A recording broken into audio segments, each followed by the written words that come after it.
Di suatu malam Selasa Kliwon. Dudung, malam ini kau giliran ronde ya? Iya bang.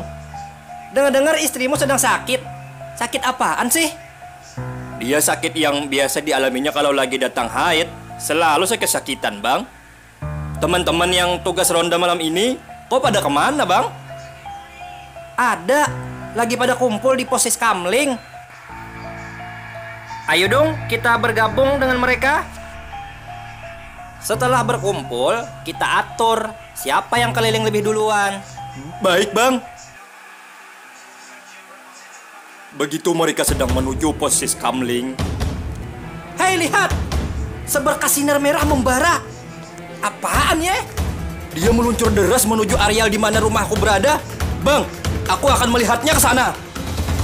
Dudung segera memburunya. Dia sepertinya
aku yang akan memberitahu Pak Semar.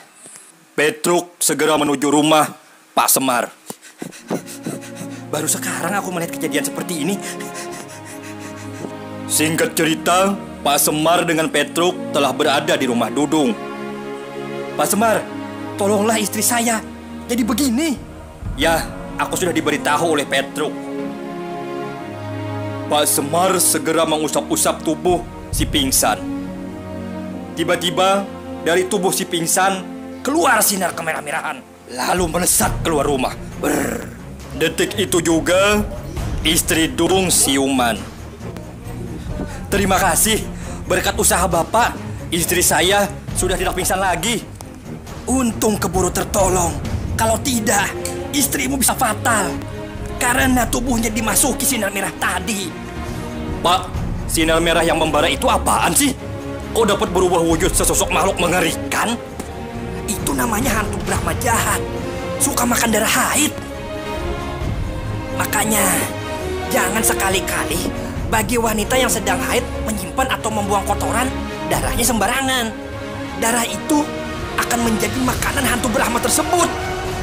Setelah memakan kotoran darah haid itu, si hantu kemudian mencari siapa pemiliknya. Kejadian selanjutnya akan sama seperti yang dialami istrinya Dudung, bahkan bisa mematikan. Ih, mengerikan juga. Nah, wanita-wanita di desa ini yang tidak tahu adanya hantu Brahma, tolong diberitahu. Mau percaya atau tidak, itu terserah mereka. Baik, Pak. Kejadian ini akan saya sebarluaskan.